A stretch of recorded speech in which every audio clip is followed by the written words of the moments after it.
Welcome back to the Eclectic Blerd's Niche channel.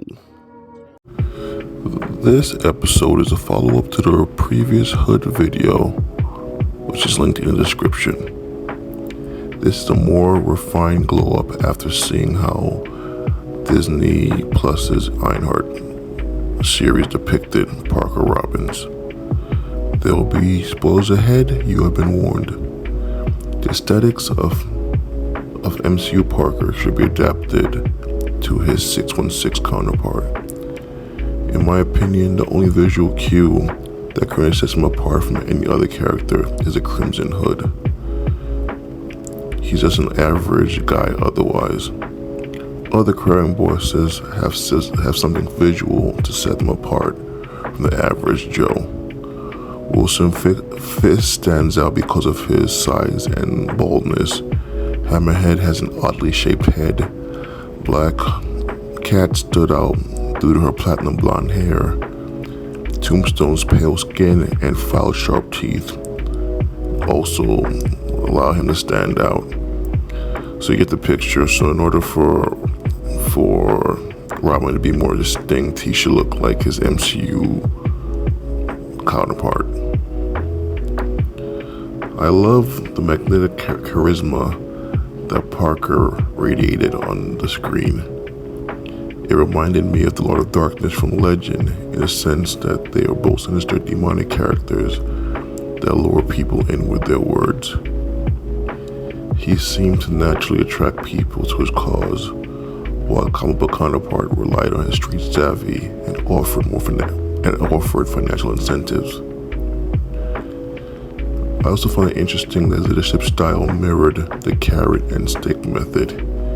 He offered his crew the carrot in the form of monetary incentives and instant validation of their specific talents, while his cousin, John King, served as a stick, or the unpleasant consequence of not complying with the program, as the clown painfully learned in episode 3.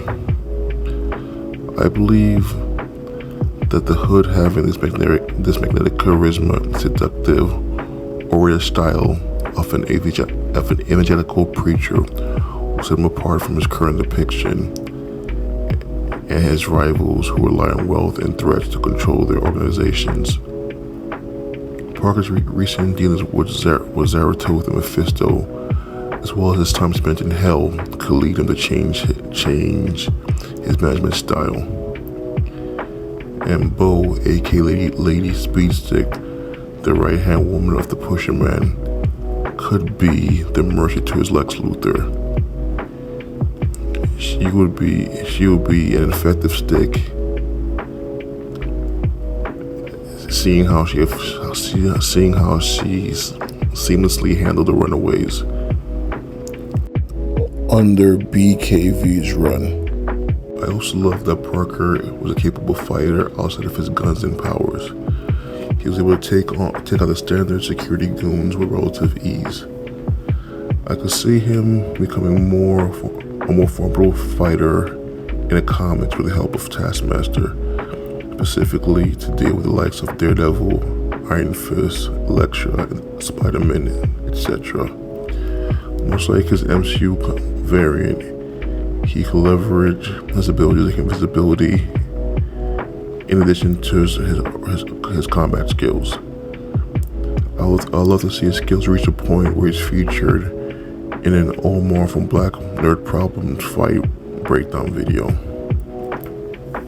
And since I mentioned tools, he wields the gun of the one known as Kid Twist, so his bullets will never miss their target, and they are imbued with hellfire. And he also possesses the cursed Colt Lightning revolver that belonged to the infamous John Wesley Hardin.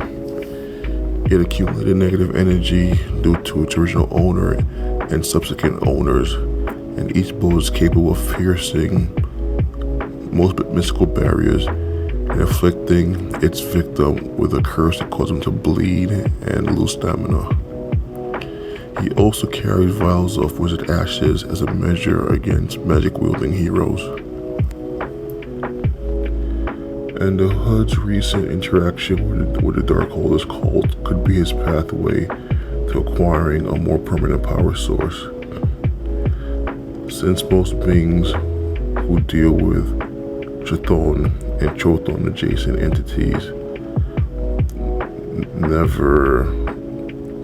never leave this arrangement unchanged or tainted. The tome of Yaga Sothoth, an eldritch text containing dark and long-forgotten spells, could be the catalyst. Upon touching the tome, the essences of the various entities that affected his souls will be cultivated and amalgamated into the cloak of damnation, which is woven from the darkness within Parker's own soul.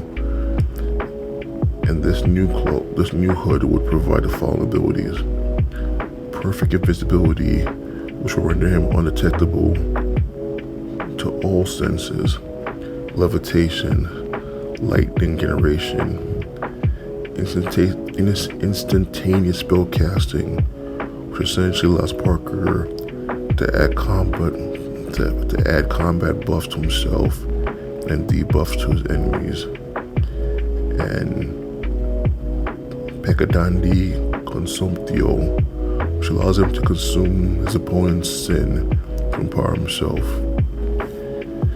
I also think the combination of the Crimson Hood and the darkened Flaming Skull is a legendary combo. A stylized skull, much like Robbie Reyes, could also work as the Hood's new face. Sale of MGH, aka mutant growth hormone, could be the main product of Parker's renewed organization or revived organization. Mutant growth hormone is a drug that temporarily grants humans superhuman powers, and it also amplifies the existing powers of superhumans. The drug is generally harvested from a superhuman source, so Parker could hire the Jackal to create a chimera consisting of Stonewall, Crimson Commando, and Super Saber, which will essentially turn its users into a super soldier as long as the drug is in their system.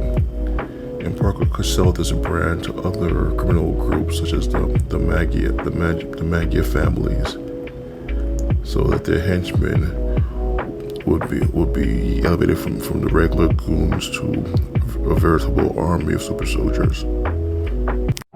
If you like this content, please share, like, subscribe, comment, and turn on notifications. And if you're a returning viewer, thank you so much for your continued support. Until next time, stay geeky.